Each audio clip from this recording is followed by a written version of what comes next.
দিবস তপসিয়াতে প্রথমে নিজের পার্টি অফিস সেখানে গেলেন, আপনারা স্বাধীনতা দিবসের পতাকা উত্তোলন করলেন এবং ফেরার পথে আপনাকে দেখা গেল ঋতব্রত বন্দ্যোপাধ্যায়ের শিবিরে।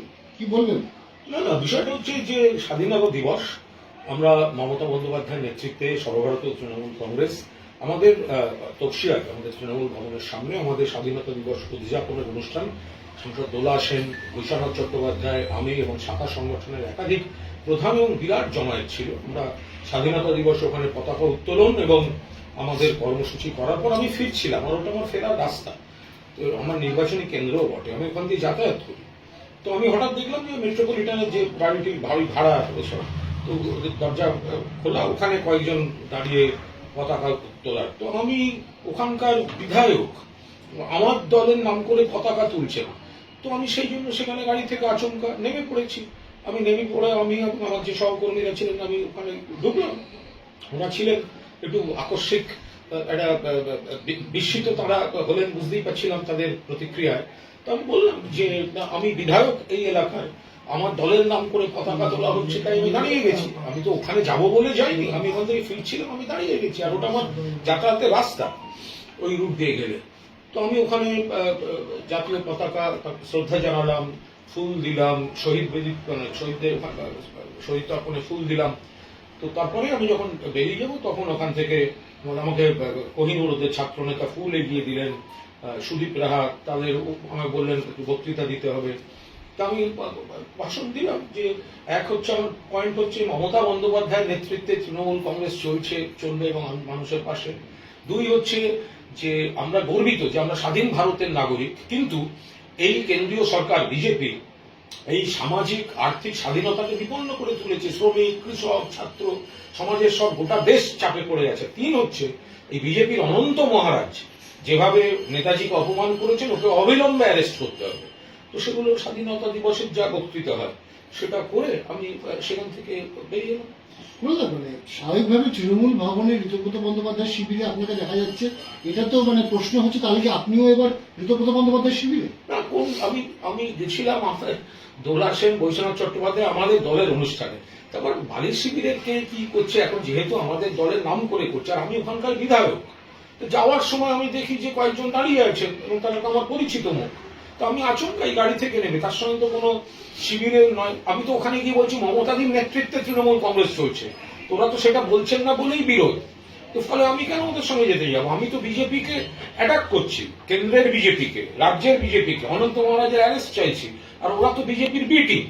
ফলে এর সঙ্গে আমার ওদের মঞ্চে যাওয়া বা ওদের সঙ্গে যাওয়ার কোনো সম্পর্ক নেই।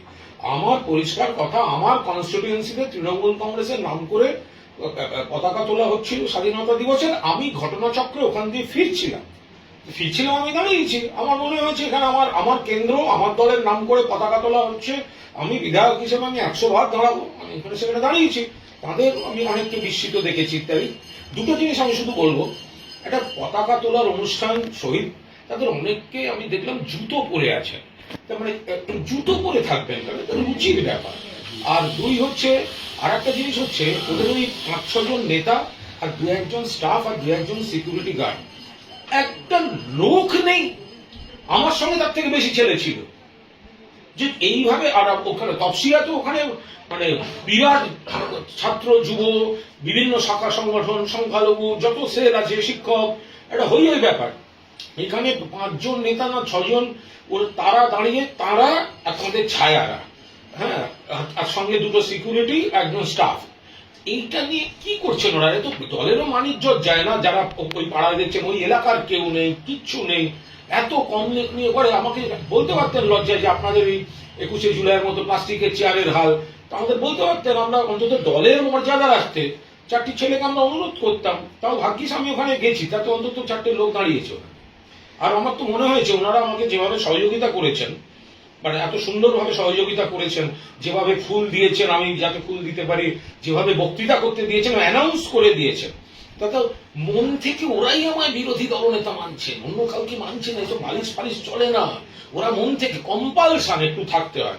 আমি আর একটা কাজ করে এলাম, আমি ওনাদের বললাম যে মমতাদির লেখা অনেক বই আর আমাদের অনেক জিনিসপত্র ওখানে আছে, এলামি যখন আমি বলে যাচ্ছি ওই জিনিসগুলো তো এখানে রাখা যাবে না, নিতে হবে। তো ওনারা বললেন যে ওখানে যে কর্মচারী ওখানে আছে তাদেরকেও বলে দিলেন বললেন ওকে বলে দেওয়া হচ্ছে সব এক জায়গায় রাখা থাকবে, তোমার যেদিন সুবিধা হবে তুমি সেগুলো নিয়ে যেতে পারো। তো আমি যে কোনো দিন আবার যাবো, ওখানে এক কাপ চা খেয়ে জিনিসপত্রগুলো নিয়ে আসবো। যেভাবে ঋতব্রত বন্দ্যোপাধ্যায় পন্থী শিবিরের দুই ছাত্রনেতা এবং যুবনেতা কোহিনুর এবং সুদীপ রায় যে সৌজন্যতা আপনার সঙ্গে দেখান, তাতে কি মনে হয় তাদের গতি ঠিক থাকবে? না, আমি জানি না, কারণ ওখানে সিনিয়রদের মধ্যে অরূপ রায় ছিলেন, যথেষ্ট সৌজন্যমূলক ব্যবহার করেছেন। বিপ্লব মিত্র ছিলেন, বিপ্লবদার সঙ্গে আমার অত্যন্ত সুসম্পর্ক, দীর্ঘদিনের সুসম্পর্ক। চন্দ্রিমাদি বক্তৃতা আমায় দেখে কিছুক্ষণের জন্য থেমে গেছিল। তারপরে পাশে মানে আরো স্নেহাশিস চক্রবর্তী আরেকবার মাটির দিকে তাকিয়ে বক্তৃতা করে গেলেন পায়ে জুতো পরে। আমি কমিউনিটিকে বললাম, এসব কি হচ্ছে, জুতো পরে পতাকা তোলার পাশে দাঁড়িয়ে বক্তৃতা থামা? তো কি করে থামাবে সর্বজ্ঞানী বড় নেতা? তো এখন এই ধরনের, কিন্তু বাট সব সিনিয়ররা, বিপ্লব রায়, বিপ্লব আমাদের বিপ্লব মিত্র, অরূপ দা, সকলের সঙ্গে তো সৌজন্যমূলক। এবার রাজনৈতিক বিতর্ক, ওনারা কোনো কম্পালশনে বলছেন দলকে মানি না, মমতা দিকে মানি না, আর আমি হচ্ছি মমতা দি মানেই তৃণমূল। তো সেটা আমি তো মাইকেই প্রকাশ্যে বলেছি, এবং সেটা বলতে ওনারা আমায় যেভাবে সহযোগিতা করেছেন, আমি নিশ্চিত যে বিধানসভায় আমার পারফরমেন্স দেখার পর ওনারাও মন থেকে জানেন যে এই হচ্ছে আসল বিরোধী নেতা, সব বালিশ চাটন দিয়ে হবে না। একটু অন্য প্রসঙ্গে আসি। লালকেল্লায় ভাষণ দিতে গিয়ে প্রধানমন্ত্রী বলেছেন, গত 12 বছরে 25 কোটি ভারতীয় দরিদ্র সীমা অতিক্রম করতে পেরেছে। এটাই বিকশিত ভারতের দিকে এগোনোর সোপান। 2047 সালে পূর্ণ বিকশিত ভারত প্রস্তুত হবে। দেখুন, উনি সবসময় একটা ভবিষ্যৎ ঝুলিয়ে রাখেন। আজকের বাস্তব হচ্ছে শব্দের জাগলারিতে বলেছিলেন বিশ্বের মধ্যে তৃতীয় বৃহত্তম অর্থনীতি, সেটা দেখা যাচ্ছে ষষ্ঠ, এবং ক্রমশ সেটা বিপজ্জনক। সাধারণ মানুষ মানে প্রধানমন্ত্রী বা সরকার যেসব শব্দ বলছেন, জাগলারি করছেন, সাধারণ মানুষের দৈনন্দিন জীবন, শ্রমিক, কৃষক, যুবক, যুবতী, ছাত্র, তাদের সঙ্গে মিলছে না। কারণ তারা সামাজিক অর্থনৈতিকভাবে ব্যাপক চাপে পড়ে রয়েছেন। দেশের সর্বনাশ করে দিচ্ছে বিজেপির এই আর্থিক এবং সামাজিক নীতিগুলি। ফলে এইগুলো যে উনি বলছেন, সেগুলো পুরোদস্তুর শব্দের জাগলারি, এবং এতদিন ধরে দেশকে যারা যে জায়গায় দাঁড় করিয়েছিল, এই উদাহরণ রাষ্ট্রায়ত্ত সংস্থাও, এই সংস্থা তো, এই কেন্দ্রীয় সরকার তো সেগুলোকে সব মানে ধ্বংস করে দিচ্ছে, বেকার বাড়ছে, নতুন নতুন প্রজন্ম তারা তাদের ভবিষ্যৎ এমন ভাবে অনিশ্চিত করছে যে তারা বিক্ষোভে নেমে পড়েছে। দেশটাকে ধর্মের ভিত্তিতে একটা মানে রুটি কাপড়া আর মাকানের বদলে ব্যাপারটাকে একটা ধর্মের ভিত্তিতে যেন একটা ভাগ করার, একটা মেরুকরণের একটা চেষ্টা হচ্ছে। এটা প্রধানমন্ত্রীর ওই সাজানো জাগলারি করা যে বক্তৃতা, তার সঙ্গে সারা ভারতবর্ষে মানুষের দৈনন্দিন জীবনের অভিজ্ঞতা, সেটা কিন্তু একদম বিপরীত। প্রধানমন্ত্রীর পর আমরা দেখলাম কলকাতায় রেড রোডে ভাষণ দিয়েছেন মুখ্যমন্ত্রী শুভেন্দু অধিকারী।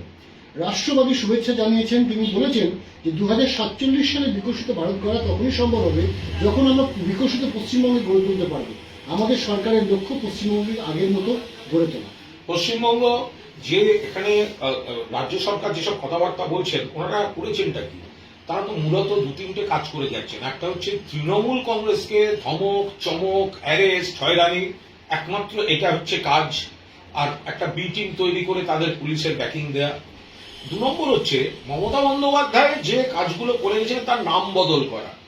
কন্যাশ্রী, সারা বিকশিত বাংলা, সারা পৃথিবীতে অন্য রাজ্য নকল করলো, রাষ্ট্রসংঘ পুরস্কার দিচ্ছে, সেটাকে ওনারা Shri out, Ratna in, but দিদি অলওয়েজ। অর্থাৎ কন্যাশ্রী থেকে শ্রী বাদ দিয়ে কন্যারত্ন করে দিলে মমতা বন্দ্যোপাধ্যায়ের অবদান মুছে ফেলা যায় না। নাম বদল আর রং বদল, এর ওপর দাঁড়িয়ে আছে না 47-এর গল্প শোনাচ্ছেন। মমতা বন্দ্যোপাধ্যায়ের সময় এত পরিকাঠামোর কাজ হয়েছে, এত সামাজিক স্কিম হয়েছে, এবং সেগুলো সারা ভারতবর্ষে কেন্দ্রীয় সরকারের রিপোর্টে বিভিন্ন ডিপার্টমেন্টের কাজ প্রথম, দ্বিতীয়, তৃতীয় পুরস্কার নিয়েছে। ডাবল ইঞ্জিন সরকারগুলো পারেনি। ফলে সেই দিকেই বাংলা আবার জগত সভায়, ভারত সভায় শ্রেষ্ঠ আসনের দিকে যাচ্ছিল। তো সুতরাং নতুন করে কি করবেন? মমতা বন্দ্যোপাধ্যায়ের কাজগুলোই আগে অব্যাহত রাখুন। আজকেও ফের সুমিত রায় কে জিজ্ঞাসাবাদ চলছে ভবানী ভবনে। ডেবরার চাকরি প্রতারণা মামলা, এই নিয়ে শুধু ডেবরা মামলাতেই টানা 4 দিন জিজ্ঞাসাবাদ চলছে। বীরভূমে টুলু মামলায় এবার ল্যান্ড দপ্তরের আধিকারিক গ্রেপ্তার। জিসিআর দুর্নীতিতে জড়িত থাকার অভিযোগে ওই মহকুমার আধিকারিককে গ্রেপ্তার করেছে পুলিশ। একই সঙ্গে টুলুর একাধিক আত্মীয়ের বাড়িতেও সকাল থেকে তল্লাশি চলছে। আইনের ব্যাপার, পুলিশ বা তদন্তকারী এজেন্সি গোটাটা দেখছেন। ফলে এর উপর দাঁড়িয়ে কোনো রকম কোনো রাজনৈতিক মন্তব্য করবে না। বাংলা অসম জাতীয় সড়কে মুরগি, সুপারি, পাথর বোঝাই ডাম্পার, মাছের গাড়ি থেকে তোলাবাজি কাণ্ড সহ ব্যবসায়ীকে অপহরণের অভিযোগে গতকাল তুফানগঞ্জ ৪ নম্বর মন্ডল সভাপতি বিজেপির তাকে গ্রেপ্তার করা হয়েছে বিশ্বজিৎ। আমরা তো বারবার বলছি যে তোলাবাজি যে অপরাধের কথা বারবার তৃণমূলের কারুর দিকে বলা হচ্ছিল, সেই রোগটা পুরোপুরি বিজেপিতে সংক্রমিত হয়েছে। তাদের তৎকাল বিজেপি শুধু নয়, আদি বিজেপি তো অনেকে, কিন্তু একটা তাড়াহুড়ো একটা খাই খাই একটা ভাব এসছে। তো সুতরাং সেই জায়গায় দাঁড়িয়ে এতটাই রোগটা বেড়েছে যে একেবারে শ্রমিক ভট্টাচার্য থেকে জিতেন্দ্র তেওয়ারি পর্যন্ত দলকে সতর্ক করতে হচ্ছে। তার কারণ একটা 2 মাসের ক্ষমতায় আসা, 3 মাসের ক্ষমতায় আসা দল তাদের শীর্ষ নেতাদের বলতে হচ্ছে যে এত তোলাবাজি এইভাবে হতে পারে না ইত্যাদি।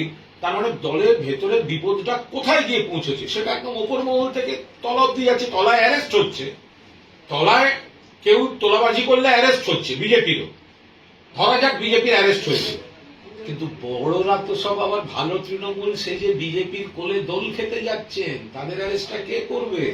দিল্লিতে এমপিরা, এখানে এমএলএরা, মুখ্যমন্ত্রীর মুখ থেকে যাদের নামে অভিযোগ বেরোচ্ছে তারাই তো ভালো তৃণমূল সেজে গিয়ে বিজেপির বিটিমে নাম লেখাচ্ছেন, তখন তো আর পুলিশ থাকছে না।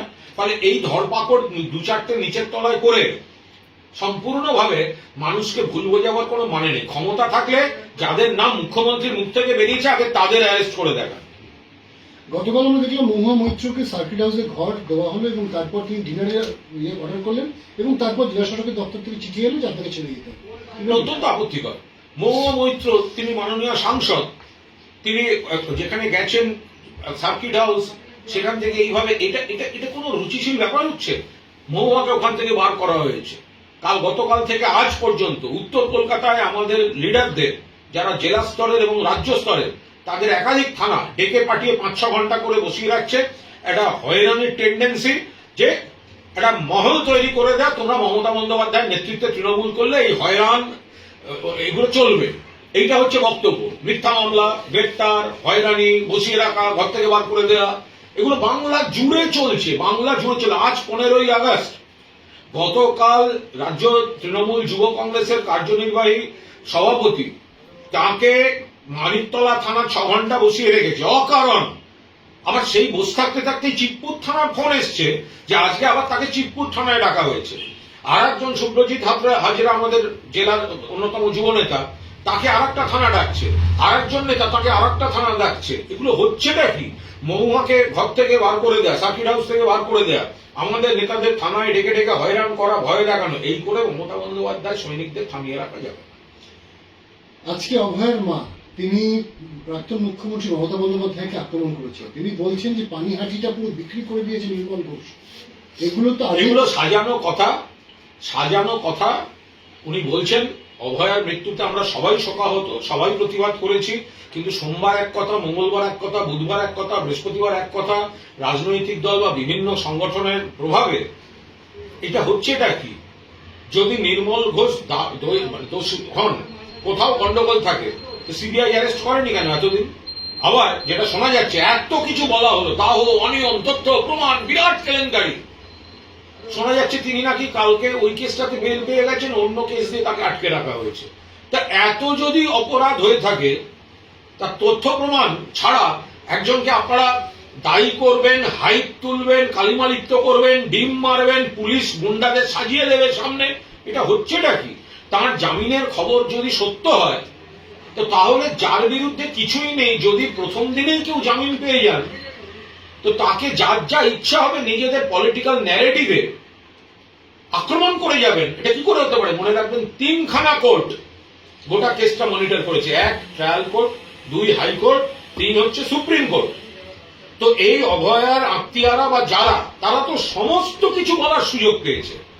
তো তারপরেও যদি সিবিআই অ্যারেস্ট না করে থাকে, তারপরেও আপনাদের রাগ আছে বলে, এলাকার রাজনৈতিক প্রতিদ্বন্দ্বী বলে আপনারা কাউকে তৃণমূলের গায়ে স্ট্যাম্প আছে বলে আক্রমণ করে যাবেন, এটা কি করে হতে পারে? শেষ প্রশ্ন, নির্ভয় মাই বলছে অন্যায় যারা করবে তারা ধরা পড়বে, সাথে সাথে আমরাও যেন অন্যায় না করি, ডিম ছোড়া প্রসঙ্গে বলছেন। কোনো অন্যায় না করি, এই যে ডিম ছড়া হলো, পুলিশ তাদের হেফাজতে নিয়েছে, প্রশাসন শাস্তি দেবে, সেটা মানুষকে হাতে তুলে নেবে। উনি হয়তো হার্ট অ্যাটাক করে যেতে পারেন, তখন কি হবে? আমরা প্রমাণ কোথায় পাবো? না, এটা তো এই কথাগুলো তো আমরা বলছি তো বারবার যে নির্মল ঘোষ তাকে অ্যারেস্ট করা হয়েছে। আমি নির্মল ঘোষের পক্ষে বিপক্ষে একটি শব্দ বলবো না, কিন্তু ব্যক্তি পুলিশ কাস্টাডিতে আছে, তাকে পুলিশ সাজিয়ে দিচ্ছে, একদম ছবি তোলা সাজিয়ে দিচ্ছে। সরকারি প্রেমিসেসে ঢুকে বাইরের গুন্ডারা ইট মারছে, আক্রমণ করছে। একটা 80 বছর বয়সী একজন মানুষকে যে কোনো ঘটনা ঘটে যেতে পারতো।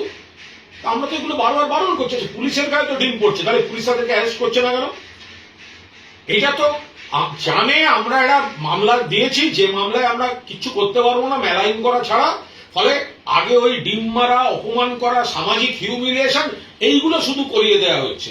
আর অভয়ার মাকে আমি প্রশ্ন করব যে আপনি তো মেয়ের মৃত্যুকে হাতিয়ার করে বিধানসভা অব্দি চলে গেলেন, তারপরে বারুইপুর থেকে আরম্ভ করে যে এনআরএস এর যে নার্সের রহস্য মৃত্যু, এতগুলো এবার প্রশ্ন উঠছে, কই আপনাকে তো প্রশ্ন তুলতে দেখছি না, আপনি তো এখন মাননীয় বিধায়ক। আপনার অভয়ার মৃত্যুর উপর দাঁড়িয়ে আপনার বিধানসভা পৌঁছানো হয়ে গেছে, এবার বিধায়কের দায়িত্ব পালন করুন। তাহলে এই এনআরএস এর যে নার্সের মৃত্যু বা গত 2 মাসে যে এতগুলি ধর্ষণ, শ্লীলতাহানি, হত্যা, কই আপনার তো কোনো স্টেটমেন্ট খুঁজে পাওয়া যাচ্ছে না। তো এবার বিধায়ক হিসেবে তো একটু দায়িত্ব পালন করতে হবে নাকি? ওনার শেষ প্রশ্ন, আজকে আমরা দেখলাম তাপস রায়ের সাথে আপনার রাস্তায় দেখা হলো স্বাধীনতা দিবসে, রাজনৈতিক সৌজন্য বিনিময় হলো। নমস্কার। না না, আমি তো ওই গোয়া, আমি ইয়েতে ওই সেন্ট্রাল এভিনিউর একটা প্রোগ্রামে গেছিলাম, হকার্স ইউনিয়নের পতাকা উত্তোলন। ওখান থেকে আমি উল্টোডাঙ্গার দিকে আসছিলাম, খান্নার আগে হরিশার হাটের কাছে রাস্তাটা আটকে গেছিল, কারণ ওরা পতাকা তুলছিল, গাড়ি আটকে গেছিল। ঠিক তারপরে দেখি ওপাশ থেকে মন্ত্রী তাপস রায় হেঁটে আবার তার গাড়িতে ফিরছে, এবার চোকাচুকি হয়ে গেল। তাপসদার, তিনি আমার সিনিয়র, একসঙ্গে রাজনীতি করা মানে সুসম্পর্ক বলাটাই ভালো, হয়তো রাজনৈতিক পজিশন আলাদা বা যোগাযোগ এখন তো আর সংখ্যা হয় না। তো ফলে যখন এদিকে কোথায় বলেন, আমি ভদ্রতার খাতিরে গাড়ি থেকে নেব, একটাই কথা হচ্ছে, কোথায় এটা তুলে যাচ্ছে, আমি আবার উল্টোডাঙ্গার দিকে যাচ্ছি।